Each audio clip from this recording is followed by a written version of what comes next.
All right, guys, back again for another one. Today's guest, we have Matthew Gramberg. And today's Hi, title, how are you? today's title is From Nostalgia to Brand Power, Building the Future of Collectibles with Fans at the Center. Matthew Gramberg, MG Collectibles and Toys, founder and CEO. We have John Mady, CEO, founder, American Coin and Currency, and Dustin Lee, host, social media here. And let's get started. I guess we can just dive into it. We were talking about things around the collectibles side. I'll give you an introduction as well here. So Matthew began building a business at a young age, spent years developing licensing products on collectibles, exclusive retail programs, and strategic partnerships with major brands and licensors. Today, MG Collectibles Toys expanding into large-scale retail and exponential, um, experiential merchandise and fan engagement platforms that blend physical collectibles and modern community and subscription models. So yeah, excited to have you, Matthew. How's it going? Excited to be here. Excited to be here. John, how's it going? How's your week? It's going great. Yeah, it's great, man. I love this. Everything's good. And I really mean that. I'm not just saying it. Life is good. Business is good. What's not to be happy about? Yeah, it's a good start of the year. Yeah, still in Q1. Things are kind of sloshing around for other markets, but I think it's interesting to see what collectibles has going on. I'm sure there's a huge impact in your industry as well, especially having IP and brand. So yeah, let's get into what was kind of like your creativity getting into the industry and hobby. I've really always been like we were talking about this before. I've always been like such a big geek and such a big nerd. I loved superheroes growing up. I loved Star Wars. The typical Lord of the Rings, Hobbit, all of that. So I've always collected. I've always loved pop culture as a whole.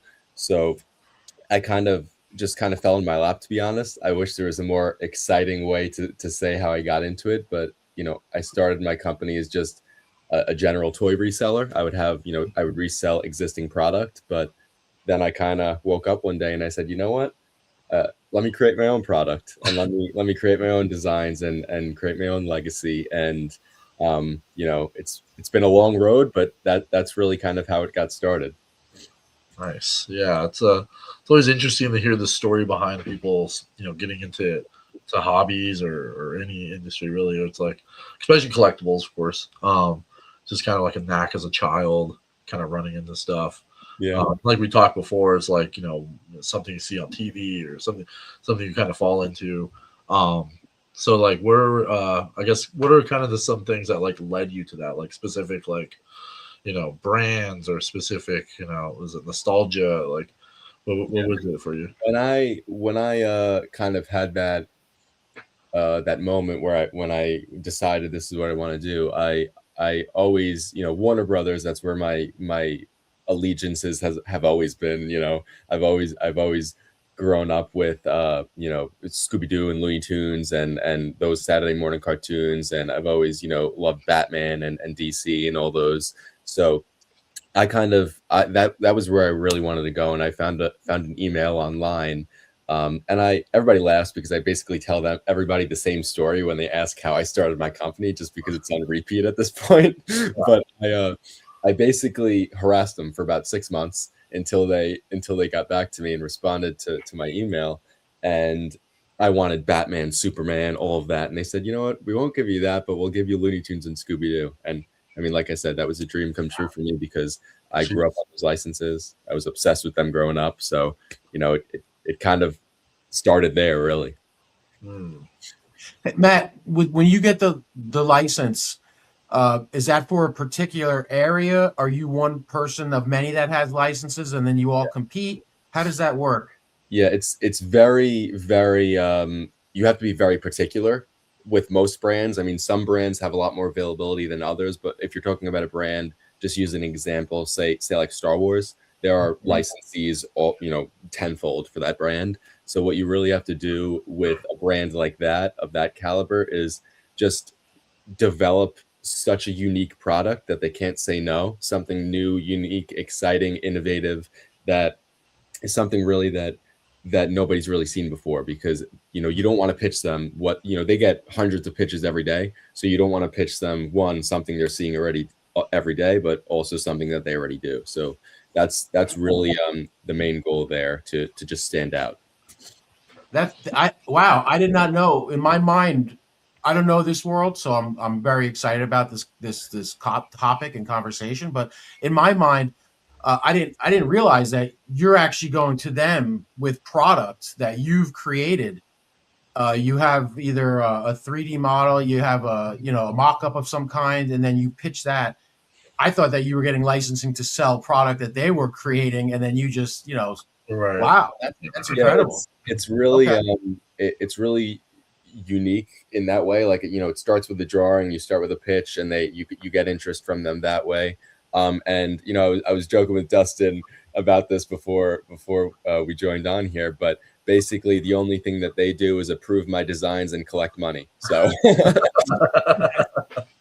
Yeah. Yeah. Yeah. Wow, that's interesting. So like when it comes to designs, is there like a certain like parameter? Like is there certain like you can add some creativity to it, some of it's kind of like standard. Like where's kind of like the middle ground there? I would be remiss if I didn't mention my creative team. So I'm a very creative person, and I originally started doing all the designs when I got the Warner Brothers license. But now that was in 2020, 2021, and now we're in present day, where I have just such an amazing creative team. My chief product officer Don and my director of innovation Reese. They constantly push the envelope with me. They want to create such unique and crazy product, but not crazy product in a bad way. Crazy product where it's just like so unique that it just stands out in a way that really elevates the consumer experience. Because that's something that we want to really push the envelope on and push the needle on, because we don't want to be any same old collectible company. We want to be a company that's new, unique, exciting, and kind of stands out. And it's all in the designs, it's all in how you format it and how you pitch it. Like you don't want to do the same 10 Darth Vader statues every single year, because that's been done over and over and over again. You want to do something that says, oh, that's MG Collectibles and Toys. They did that's their design, that's their style, and that's something that my team is constantly working on. Okay. Wow. I mean, if you really put an ounce of thought into it, the amount of variables is infinite with what you guys can come up with. That could be a daunting task to a lot of people, because where do you start, right? I mean, you have so many things to grab from. I'm already getting a little stressed out thinking about it if I had to do that, because where do you start? Do you make it small? Do you make it large? Yeah. Is there a benefit to smaller items as opposed to larger items? I mean, I'm sure there are with shipping, things like that. Perhaps cost, maybe not cost, because small things cost a lot of money too.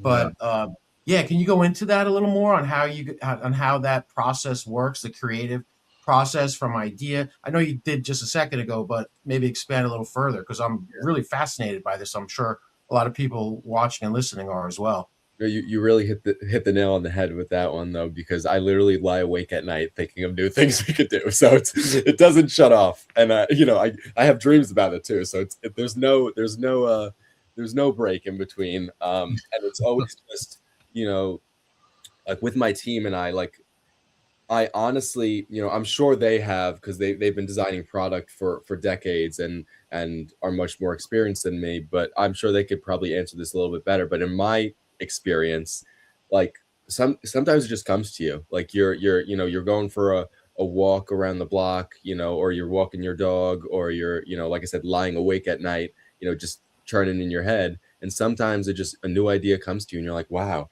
that is just something new and unique. And then you look in, like I said, I mean, it's not, I don't want to bash on all these other companies, because I like to have relationships, and I like to make, I like to, have great connections in the industry, and the industry is wonderful. But like, without naming any particular companies, most of them just do the same stuff over and over again. And, you know, I know for a fact that licensors and retailers are tired of that. So it's not even really hard per se for us to design something new and unique that stands out, because, you know, there's so much, you know, I don't want to say junk, but just, you know, like I said, the same 10 Darth Vader statues every single year, or the same Darth Vader figurine that looks the same every single year. So it's just, you know, it's not really that hard to create something that stands out, especially when you have the team who just has immense experience doing that. So. Okay. Yeah, that's. I hope that answered your question, but I mean, it's pretty big, I guess. Oh, you did answer my question. Thank you. You know, I've had some experience with your world, just on a different side. So I owned a marketing business years ago. We did advertising specialties, and so over the course of several years, you know, we get special orders from large corporations, and so I had to source some of these products overseas, which became commonplace, you know, as the business grew. But I remember creating some toys. They gave me the you know, the idea, some drawings, some renderings, and then I had these products made overseas, and they were actually these little, you know, squeezy toys that they were germs. It was kind of strange, but they ordered a couple 100,000 of each, and there were 4 different designs, so it was a huge order. But that was my first large scale experience in working overseas. It was in China, and you know, the whole process from start to finish, and it worked all worked out great. So I'm wondering the question. I know getting products. Do your products sell on any shelves in stores? Are you all online? I know how hard it is to get into stores and to get on even online stores. So can you go into maybe perhaps a little bit of that as well? And then I'll let Dustin get us back on track, because I have a tendency to move off his what he takes a lot of time creating here.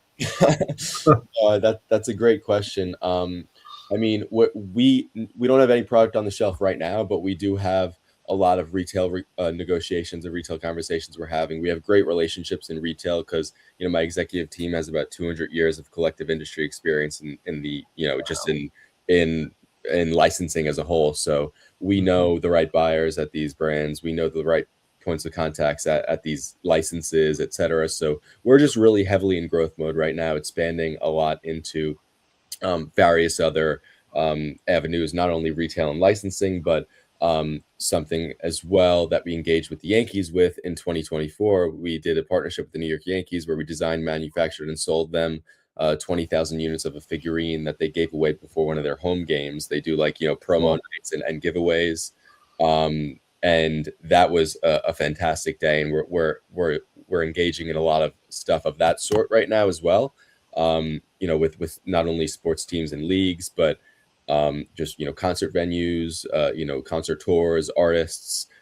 So we're overall not pigeonholing ourselves in any opportunity. We're focusing on anything and everything, because my main goal is to be that global one-stop shop for pop culture memorabilia. And it is ambitious, but with the team we have and the relationships, I think it's very possible. So to answer your question in one word or one sentence, no, we don't have anything on the shelves right now. But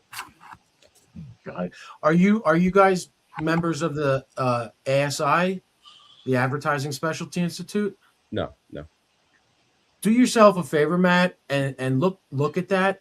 When I was in that business, I had corporate clients that wanted custom things done, toys, all kinds of things. And if you have the ability to, as you do, to customize, put a corporate logo on a product that they want, you can get a lot of, that's a whole different revenue stream possibly for you guys. So just want to throw it out there. That's perfect. I really appreciate that. We're also entertaining some opportunities with, you know, like, I'm using this as an example. This isn't a specific thing we're working on, but say, you know, Geico insurance, like, you know, if you get a certain package, then you'll get like a figurine of the Geico gecko or something like that. So, you know, that's other things we're talking about. When I say we're not pigeonholing ourselves, we're really not. We're doing a lot. Nice. Yeah. Yeah, a lot of opportunities. Yep, definitely.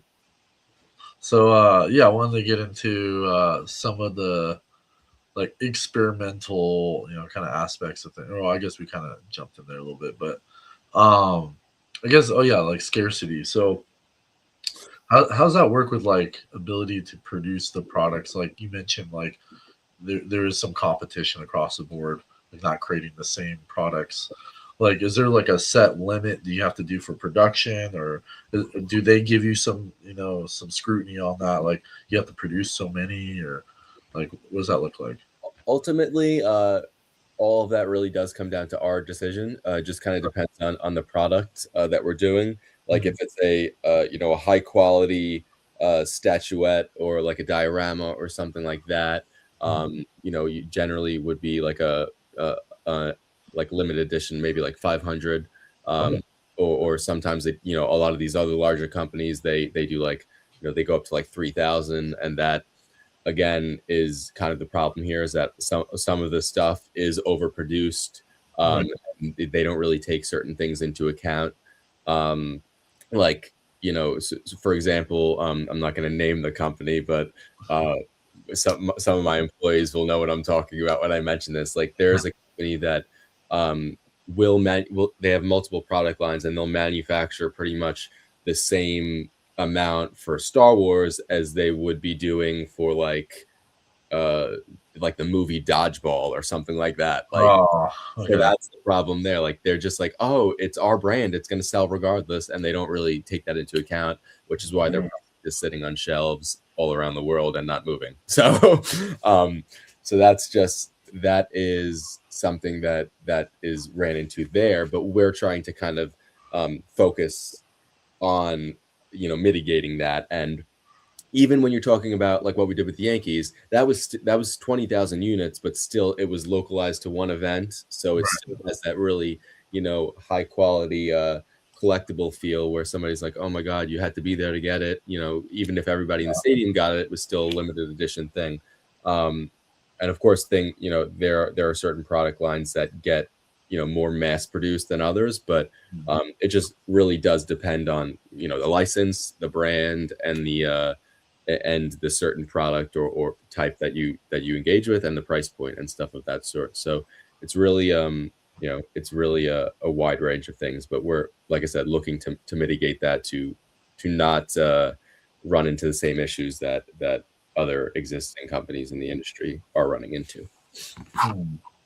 Interesting. So there's a little bit of a game theory aspect to it, like understanding, the population of the product and how accessibility and collectible aspects. So not just pumping out, a billion, Looney Tune characters or something. Exactly. I mean, it just does depend on the brand, and to a certain extent, your brand will fly off the shelf just because it's your brand. Like once MG Collectibles becomes like a world-renowned name, somebody might see that name and they might just pick it up just because it's that. So you still do have that effect a little bit, but like you're still not going to sell as many Darth Vaders as you would like whatever lower tier character you could think of. Like you're not gonna do that, and that's just truthful. So certain companies just, they don't think of it from that perspective. They just think about it from the numbers and the revenue generation, and they're like, oh, we'll do this for this, this for this, this for that. They don't really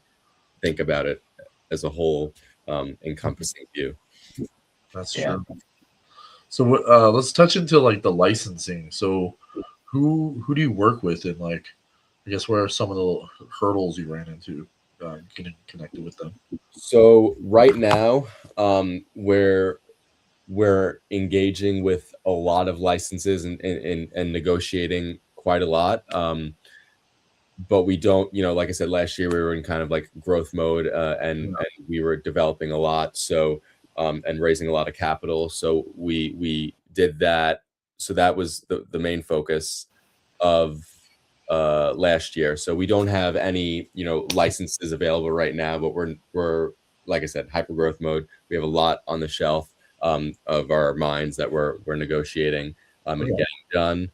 And I could tell you off the top of my head the most ideal ones that I would love to work with and we may or might not be negotiating those, is would be Star Wars and Lucasfilm, DC, DC, and I love Game of Thrones. I love all those series. That's like just a dream come true for that. But again, also there's a very big push for nostalgia and retro right now. It's coming back to retail. It's coming back, pretty much to everything, even clothing, hairstyles, etc. So True. a lot of that is, Saturday morning cartoons, so getting Looney Tunes, Scooby-Doo again, and say Popeye the Sailor Man, the Hanna-Barbera licenses. Oh yeah. That would be, that's something that we are working on in our minds as well. When I mentioned the challenges, there are difficulties to working with every brand and license, I would say, but the difficulties kind of vary depending on the brand. You would think the larger the brand, the more efficient they would be. That is the farthest thing from the truth. the larger, bureaucratic, too many layers. Exactly. And they, I got told, Matt, we're a large organization. It takes us time to get things done around here. And I'm just like, in my head, I'm like, that seems just backwards. But I've worked with small brands, that, and small licenses, and they've been like a pleasure to work with. They are just, so enthusiastic about anything and everything you do, and they allow more flexibility. So, I would really say the biggest challenge, is a bureaucracy, like John said, but also I would say that a lot of the people working on these brands now do not know anything about the brands that they're working with. Yeah. So that's the problem too. Like if I go and I'm like, oh, I want to do this really cool obscure character from Scooby-Doo, or I want to do this really cool obscure character from Star Wars, like the people who are reviewing it will be like, who the heck is that? But they should know who it is, you know what I'm saying? So that's a big issue that we kind of run into there. Sure. You took the I was waiting for you to finish, and my question was going to be, who is your white whale? But you kind of told Lucasfilms, it sounds like. Well, I've really I haven't worked with them yet, so I can't say anything bad about them. I just think it's more of a problem that you run into with any of the larger, any of the larger licenses. So that's just something to take into account, is that, in any world you'd say, oh, they'd get it back to me at this time. No, it'll take months for you to get, things through the door. So that's just, that's the name of the game, and you got to just prepare accordingly, and plan conservatively. Don't say, okay, this will take a month. Say, oh, it'll take 5. So that's just how it is. Fair. I do have a quick question, Matt, it's off of what we're talking. Not really, but do you notice any corporate clients asking for you, or have you guys thought about for a competitive edge as a business person, right? You always have to be thinking about edges and angles and ways to separate yourself. And one thing I was thinking while we're sitting here having our conversation is, I don't think I've seen any toys, and not that I'm really shopping for toys. My kids are adults, but at least when I remember shopping, I didn't see any toys that were where it was kind of marketed as 50% of this toy is created with recycled plastic, an environmental angle. Do you see that coming from corporate clients at all? Or have you all thought about working that angle if you haven't already?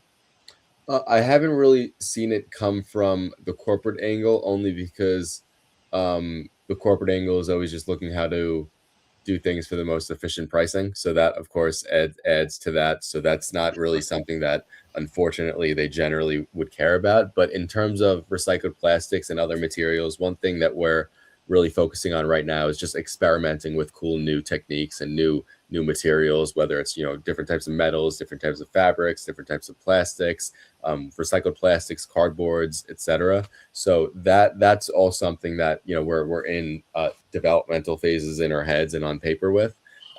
So yeah, we definitely are kind of, you know, figuring that out. That's awesome. Cool. So yeah, I mean, a lot of these licensing, you know, comes to, you know, well, some of it's coming to fruition. What do you see kind of the products you're saying? Like, is it going to be mostly toys? Is there, you know, in some of the retail aspects, like you see this at different comic and you know, collectible stores, like what is kind of like the expansion you have in mind? So, you know, the same thing kind of lays true for product types as well, in terms of us not pigeonholing ourselves, but like our of course you want to create, you know, certain product sectors that make you stand out as a company regardless. So that's something that we are developing and doing right now, creating staple product lines. There's no, you know, set like, oh, it's only figurines, oh, it's this, like it's varying. There's this really new cool thing that we're working on right now. Basically what we want to do is just reinvent things and kind of reinvigorate the industry, and like I said, just elevate that consumer experience. So, you know, reinventing things that haven't been changed since their foundations are you know, incredible ways to do that. So we're working on, you know, reinventing the typical trading card, reinventing the typical bobbleheads, because all these promo days and stadiums love doing that. So, you know, my team is trying, you know, turning around in their head as, you know, things on that sort. But really, in terms of our products, we're kind of doing everything. I mean, we're developing everything, whether it's collectibles, action figures, dioramas, art prints, apparel, you know, trading cards, everything. So but the difference with us is that we're not just doing, oh, okay, it's just another action figure. Oh, it's just another. Yeah. We're doing it in a way where either it's a license that hasn't done that category before, or it's just a way to reinvent that category as a whole with something, you know, whether it's a new unique style or just a new material or reinventing something, like I said, that hasn't been changed. So, like, you know, when it comes to like the physical products, I know there's like, you know, this kind of intersection of like digital, you know, I'm in like the digital frontier of things, but like, what's your take on like nostalgia and like having like that physical, you know, product rather than like a digital version? Like, so we're actually focusing a lot on phygital. So, you know, physical, digital. Okay. We have a technology partner that we partnered with last year. Two of them actually, NPC Labs and Spacium.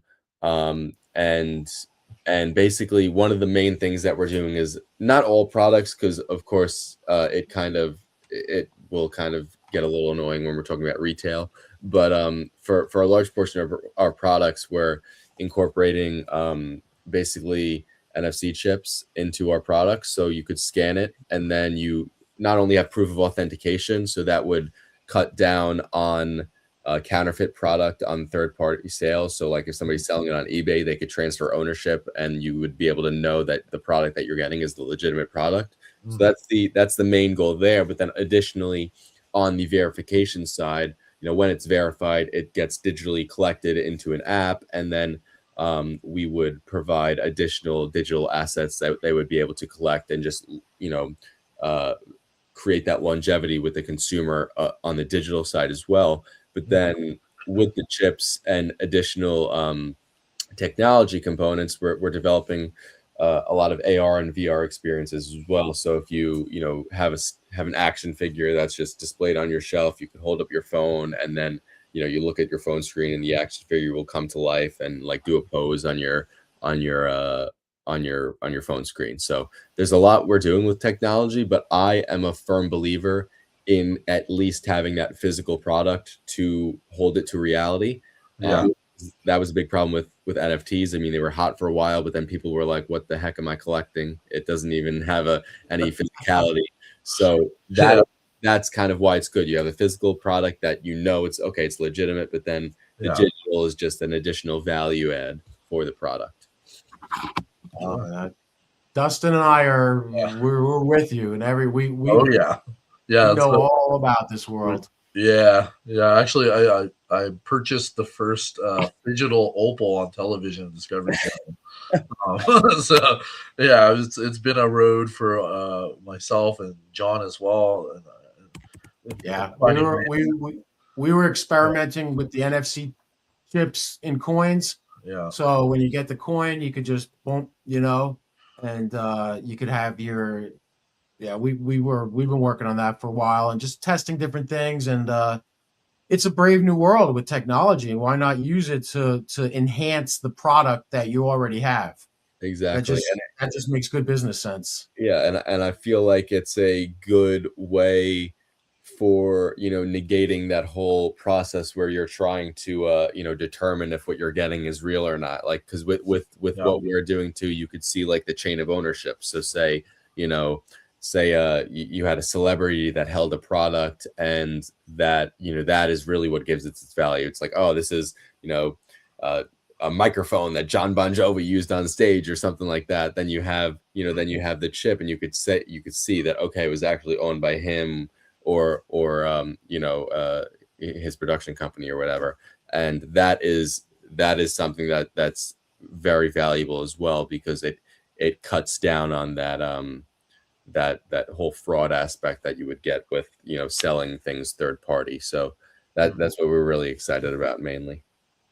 Yeah, that's cool. I mean, I love that. I love the proof of authentication, proof of ownership. Adding any product-based information, or even later on adding any digital goods or products attached to it.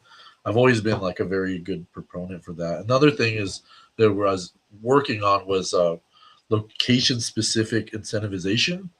So it could be like, if you bring your toy to the MG Collectibles convention, you may get like a special item or something, like something like that, or like certain access or something like that. So digital collectibles as well, like I said, creating that longevity with that consumer beyond the additional product, so they could collect additional things attached to the physical product, but it'll just be digital. So that's a great thing we're doing as well.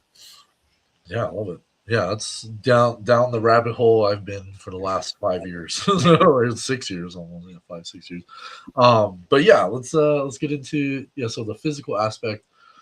So yeah, when it comes to like nostalgia, like we talked about like Looney Tunes and the Warner Brothers stuff, and like what are I think you mentioned a little bit about like what you're interested in, like product, like what you're working towards, but like what are some of like your historical nostalgia, when it comes to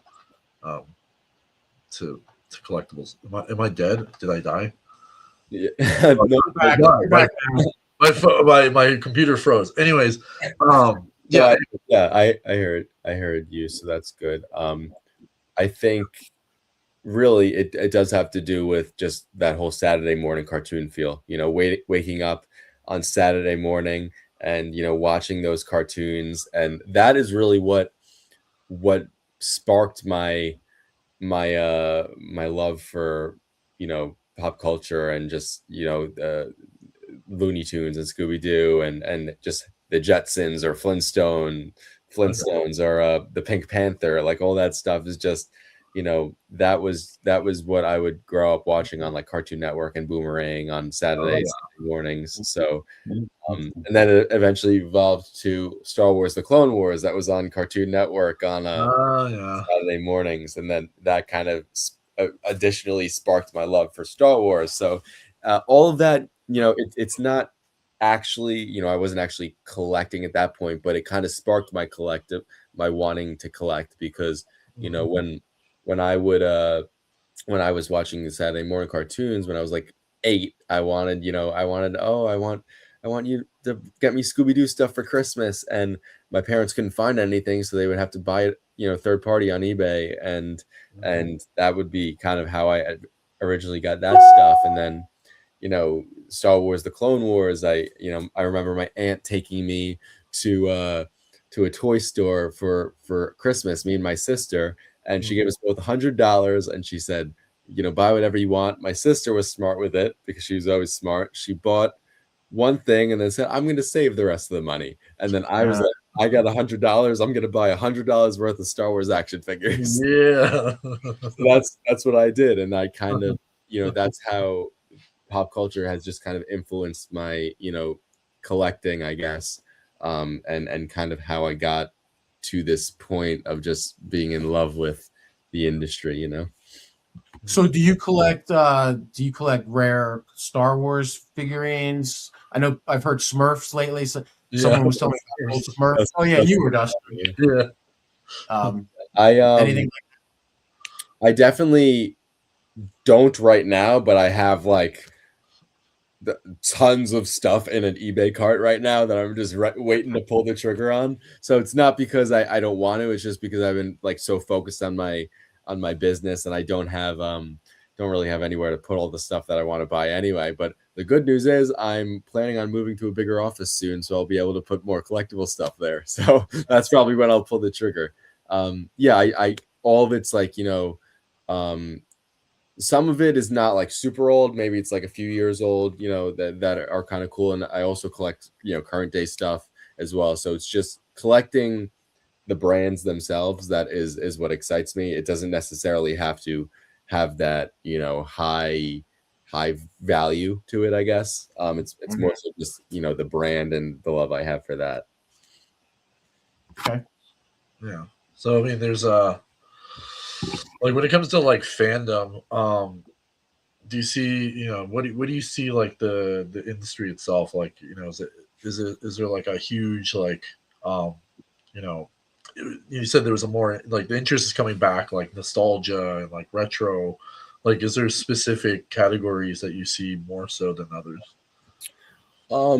You know what we see quite often now, and retailers are seeing it, and licensors are seeing it. They're not necessarily happy about it. It's that a lot of companies are trying to rip off Funko. You know, they like, you know, we want to rip off their success and do what they did back in their heyday and do that. And it's been done. Like, you're not going to have that same success with that same exact, you know, thing that they're doing. So that's what we see often, to be quite honest. But what we see on the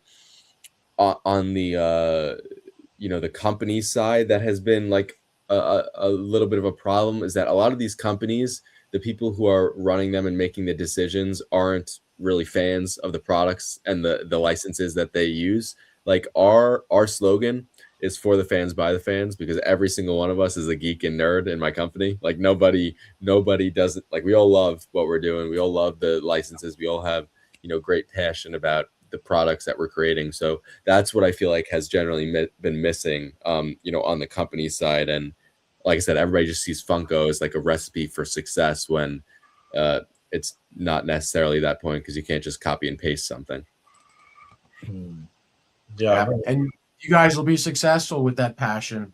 There's no doubt. And that is missing, because you get these people that get in these places and these large companies, and they're just selling widgets to them. You know, the product doesn't really matter. They don't, you know this. So when you get someone like yourself and your team in there that really has passion, and loves the products, and then that's like gasoline on creativity, right? I mean, that just allows you the muse to open up and feed you all kinds of great ideas. That's just, you have such a cool job, and you're going in cool and really in a space that's never going to go away. There's always going to be toys. And what's really great nowadays is that when I was a kid, I'm 53, so we're going back a few years, but when I was a kid, adults really didn't collect toys. I brought up the Smurfs because when I was in middle school, one of my teachers he collected them, and he had all these Smurfs all around a ledge in the classroom.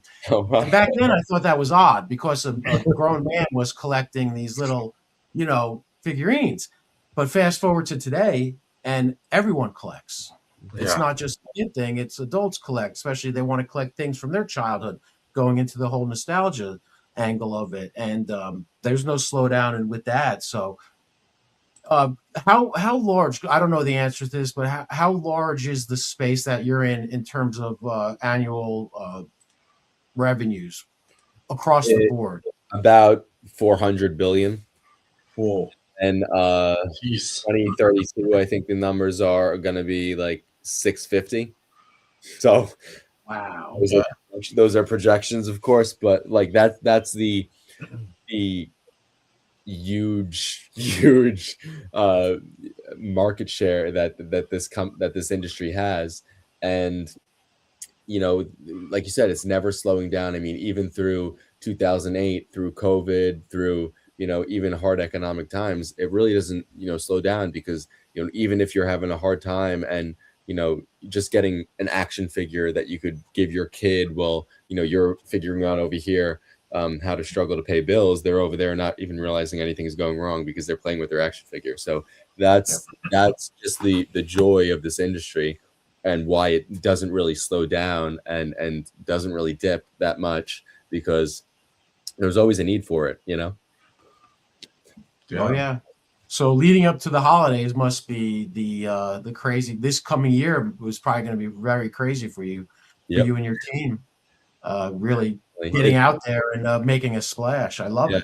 And you have to plan now. Yeah. Yep. It's gonna be but I love being busy. I've been joking on the past few calls that I've been on today. It's like the other day my eyes were hurting so much because I was on calls from like 7 a.m. to 9 p.m. and I had to sit in my kitchen and eat my dinner in like pitch black because I couldn't even look at the lights. But that's like my point in saying that is just being busy is just fantastic for me, because I just like to like to sell people. I like to get people interested in what we're doing, and even if my eyes are hurting, I'm still a lot happier than doing nothing. Sure. And there's so many opportunities with what you're doing to cross promote, cross brand. There's, I mean, even in our industry with coins, I see all the time. We just got. I deal in higher end for the most part, but you have Silver Eagles with the Coca-Cola logo on one side.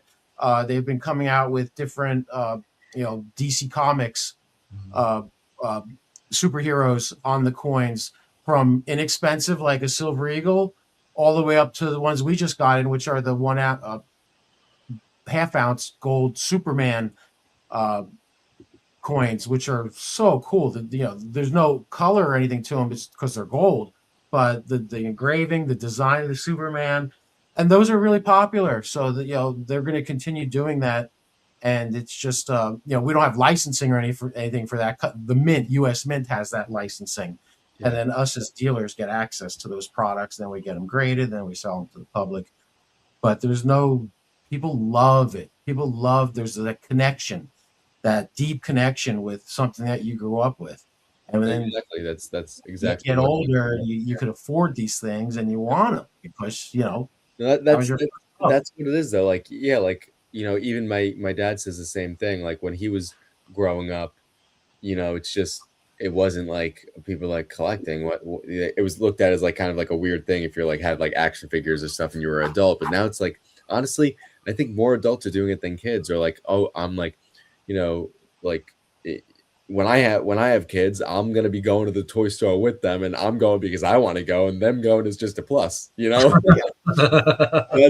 That's I think really what it is now. And how a lot of people are feeling about it. A lot of these retail stores are adding specific sections for collectibles, and that's not something that they've generally done before. And that's like stores with Walmart that doesn't typically go for higher price points. They're adding like specific sections that have higher price point products, because they know that adults are really the ones who are having a lot of this purchasing power and really really engaging with these types of products. So interesting. I didn't know that. Thank you for that. I didn't know that they were upscaling to higher end collectibles at stores. That's fantastic. Yeah, it's very very exciting for me, because I always like new products to buy. Sure. All right. Yeah, let's get into some questions from the community. Just some people who mentioned things. Who was some? This Matthew Arvello said hello. Hey, man. Matthew. um, let's see. Why are young collectors entering the market through fandom instead of traditional assets like coins or metals? I guess that's kind of like both of us here. That's a good question. Entering the market. Yeah. Honestly, if I could say one thing about this, is that I don't know if it's still true because I haven't seen it, but it was an article and research from maybe 2-3 years ago that was saying buying Lego is actually a better investment than gold because of the ROI that it has over time. So I think the same is true with I wouldn't say all fandom products, but I would say some of them. It just kind of depends at this point. Like I said, a lot of stuff is mass produced, so you kind of have to hit the right nail on the head. But with Lego, I mean, a lot of that gets really, really high in value over time. So it's generally a better investment, from what I've seen. Sure. John, what's your take? It's a little I conflicting. think it's an easier I think it's an easier path to entry. True. Yeah. I mean, a little bit of both, a little bit of column A, a little bit of column B kind of thing, There, I feel like the same thing. It's like, it's, collectibles are becoming hard assets in its own sense. So, why not across the board? I think there's some safeguards around a lot of it. Fandom Legos, like you mentioned, are, becoming expensive. You can just buy it at a garage sale compared to buying at the store. You can find it for a lot cheaper, but it does hold value. So real quick, Matt, the Legos you're talking about, are you talking about like unopened boxes of Legos? Yep. From years ago? Okay. I Yeah, gotta keep an eye out for them. There was for example, oh my god, I'm so mad at myself, but I'm a kid. Like why would I keep the sets sealed in boxes? Of course I was gonna play with them when I was growing up. But like a lot of the the first Lego Batman sets that came out when I was growing up, and I had a lot of them. They one of them I think was like $20, and this is 2008, I would like to say, and now it's like 250 sealed. One of the Lego Star Wars ones, and these all of them go up in value like that, but these are more of the prominent ones. One of the Lego Star Wars ones right now I think is about worth $5,000 sealed in box, and it was on retail shelves for probably I think $100. Wow. So that's just kind of Lego generally appreciates in value, especially if it's Star Wars and stuff like that. Limited production, like exclusive products like that, like you just said. Yeah, that makes sense. Like any collectible, if the more finite and the more people want it, the more value, right? Supply and demand. And it's funny because I didn't know that about Legos and the performance, but I read something a while back about Birkin bags, and that Birkin bags have outperformed everything in the last 10 years. Yeah. Jeez. They both of them kind of really hold their value well, so that's a something to look at when you're thinking about investing in like a product as opposed to like metals or gold, something like that. Sure. Which I don't really know much about, so that's your camp, John. Yeah. All right, let's see what else. What role does nostalgia play in turning pop culture items into long-term collectible assets? Another great question. Wow. I would say, I mean, nostalgia is really at the when you get down to it, really just a strong emotional feeling, and I think it's the same thing that holds true to turning it into that long-term asset for you. Something really just tugs it. Oh, okay, it reminds you of your childhood, it reminds you of a specific event from your childhood, and then nostalgia kind of just really appeals to that. So I think that is really the simplest answer as to what it is. It's just that emotional connection that it forms. That's true. All right. Let's see. What separates licensed collectibles from unlicensed ones in terms of trust value and longevity?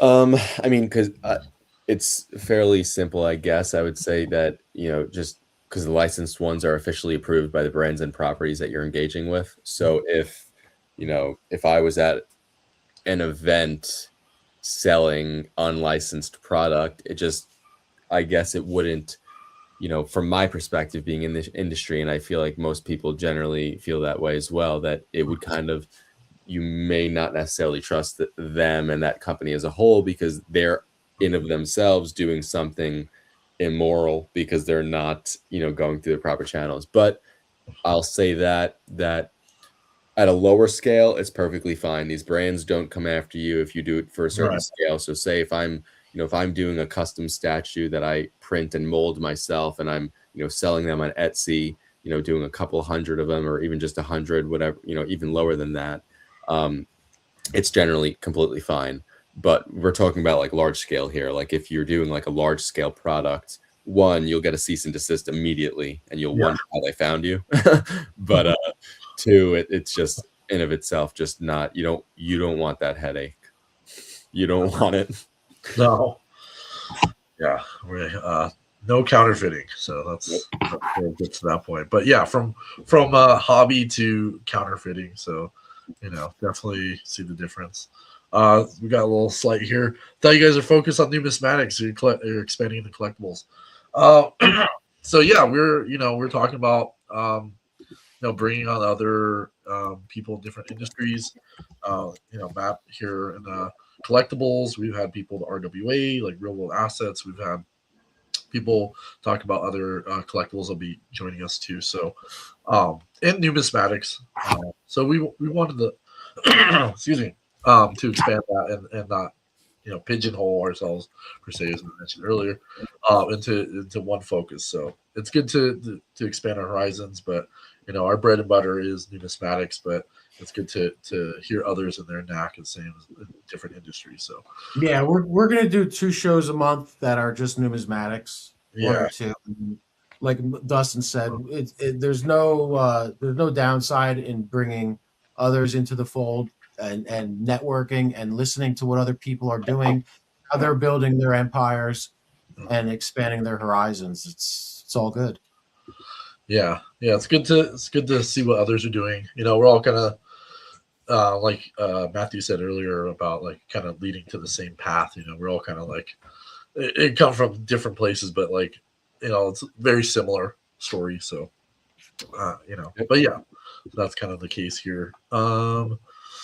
Let's see. In what ways is MG Collectibles and Toys blending community storytelling and product design to build a brand power? These are great questions. I mean, it really is all about, on the community aspect, making the fans feel heard and valued. That's one thing we're very strongly focused on. And, us ourselves as fans of these brands and products, it's a lot easier to relate and to formulate that emotional connection and bond with our consumers. The same thing holds true with storytelling. We are really trying to talk about us and our story, and that is just something that, again, consumers will relate to, because they're like, oh, I'm exactly like that. Like, I love collectibles too. I'm very in line with that. And product design, it's just, that is a little bit more of a a question for my product development team, but it's the same thing, like kind of what I mentioned earlier, just finding that design, or that feel of the product that evokes that emotional connection and reaction by the consumers and the fans, and that's similarly to how nostalgia plays into it, because you just want them to be like, oh my god, that's cool, that's new, that's unique, or that reminds me of my childhood, something of that sort. So, as fans, like, overall, as fans, it's a lot easier to relate because we are we are the fans we want to target. Yeah, it's good. It's good to know your product and know your community, know your demographics. So it's very important. Yeah. Yeah, that's number one. Yeah, let's see, got some more questions. Well, we're coming up to the hour. You said you have your family is going. You have to go pick up your family. Yep. We'll just wrap up here. We do have some other questions, but No, we could answer a couple more if you want. okay, cool. Yeah, my family can wait. Uber. Most important competitive advantage in collectibles market. Okay. Why is listening to fans becoming more important competitive advantage in today's collectible market? Very short answer, because nobody's doing it. That's true. So you just have to do what seems like common sense, and you already kind of get your foot there and show up the competition, because like I said, they're not doing it. So true. Okay, let's see. How scarcity function differently in mass retail versus graded coin. This is kind of like pitting us together here. We'll have a question answer for both of us. How does scarcity function different in mass retail collectible versus graded coins? Scarcity fun. I don't think it does. Scarcity, whether it's a toy or a coin. It's still a collectible. They're both collectibles. And nowadays, like you said earlier, Dustin, they've become assets, hard assets. Yeah. Like metal's always been an asset, but like now other rarities, other collectibles are assets, which traditionally you wouldn't think they are. So true. I just that's my short answer. Yeah, I agree with that. Yeah, I mean, it's across the board. We've seen this, like you mentioned, in 2008 and then COVID. The collectibles have always been just there. Regardless of market conditions of different industries. We've seen this with Pokemon cards. It's going crazy. Yeah. We've seen this like with the Funko Pops. We've seen this with Labubus. The little gotcha prizes. It happens across multiple industries. But yeah, the hobbies always tend to kind of fall back into, if the children are involved, they become adults eventually, and like you said, they have the purchasing power. So, that nostalgia falls into the children as well. It just kind of repeats. So they, educate their children on, the Hanna-Barbera, or Cartoon Network, stuff like that. I used to watch as a child. It's a way to relate to their children as well. So yeah, exactly. There's emotional connection to it. That's the biggest, aspect is, having that nostalgia feel, the emotional connection, which brings community. It just brings. And Dustin, we get the same thing in this industry. Yeah. I can't tell you how many conversations I've had with collectors that they got into it because they were collecting with their dad, or vice versa. Like myself, I could speak for myself. I used to collect with my son, and so you have that connection that's there, which is it's potent. Yep, agreed. Nice. Let's wrap it up, huh? Yeah, we're getting to the end here. I'm gonna share a little bit from our side here. Check us out. Let's see here. 561-310-8341. Emails uniquecoins@gmail.com. Website coinandcurrency.net. eBay American CC. You can check us out. All our products. Give us a call directly if there's anything specific you're looking for. Find us at Google and Yelp, American and Coin Currency. And then here, plug for you as well. Got Matthew Granberg. You find him on LinkedIn, MG Collectibles and Toys on LinkedIn as well, and mgcollectiblesandtoys.com. Check out their products and services. We didn't touch about subscriptions. Let's talk about that before we wrap up. I didn't get to that question, but what does that look like? Subscriptions for you? Well, in varying what, like we're working on something right now. And I don't really know if this is the question you're asking per se, but we're working on something where it's kind of like a exclusive fan community where a fan could pay a subscription service, and they kind of they pay like a a monthly fee, and then they get access to exclusive content or exclusive products, exclusive brands, and stuff like that they wouldn't normally get otherwise. And we're kind of replicating that with other brands as well. So we're formulating that model with sports teams. A sports fan could do that. Could pay for something for the New York Yankees, like a $5 a month membership, and then they get exclusive content that normal regular consumers wouldn't get access to. So we're kind of just, I think overall it helps in formulating a little bit more of a exclusivity in a community. So they're like, oh, we want to be part of that, and then it kind of builds from there. Yeah, that makes sense. Yeah, more scarcity. Exactly. That's our word of the day: scarcity. All right. All right. Before we wrap up here, any final words from you, Matthew? Nope. I just want to say thank you for having me, and I appreciate you guys having me on, and I hope your viewers got some insights.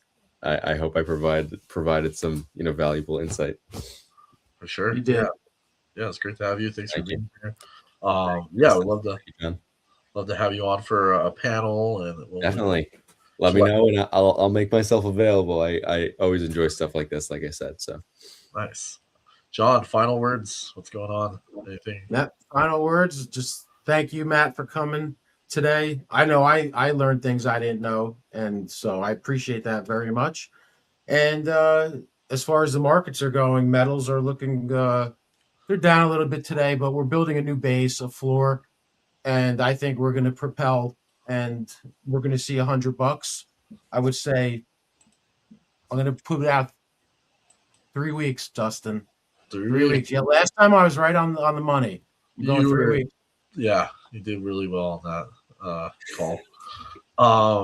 Yeah, I mean it's looked like it's at 76 for silver. It's kind of sitting there, and then the gold's a little dipped under 5, but it's still holding up. So there's, as long as we stay over 4,900, we should be pretty good. And silver, over 75. So yeah, we'll see. I think Q1 needs to close out with March, and we'll have a little resurgence. So we'll have fresh blood. It looks like crypto is going to the downside. Bloodbath for crypto. See ya, Bitcoin. It always bounces back. Yeah, it's 58K. Is looking like it's gonna be jumping. I don't give financial advice, but this is when you want to buy if you have the money. Yeah, You're right. Yeah, blood in the water. That's for sure. All right, guys. So appreciate you being here, Matthew. Check him out. Thank you, guys. Little final plug here. MG Collectibles Toys on LinkedIn. Check them out, MG Collectibles and Toys. Find us at coinandcurrency.net, 561-310-8341. Emails, uniquecoins@gmail.com. And we'll see you guys next week, Thursdays, 1 p.m. Eastern, and we'll see you guys on the next one. Have a great week. Peace. Cheers.